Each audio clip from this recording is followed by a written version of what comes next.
السلام عليكم ورحمة الله وبركاته. أخباركم عاملين إيه؟ يا رب تكونوا بخير والأيام كلها تكون خير بإذن الله. طبعا إحنا دلوقتي بنعلمكم أو بنعرفكم طريقة لف الطرب المصري.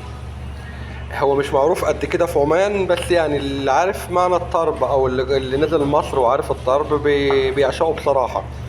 فإحنا دلوقتي عندنا الأخ مالك يمن والأخ صلاح من مطروح. احنا دلوقتي طبعا هنقول لكم طريقة عمل الطرب المصري. طبعا احنا هنا المنديل الطرب غير مصر خالص، هنا الخامة بتاعته تخينة شوية غير مصر خالص، بس يعني ان هو في الاول وفي الاخر بيديك نفس التست.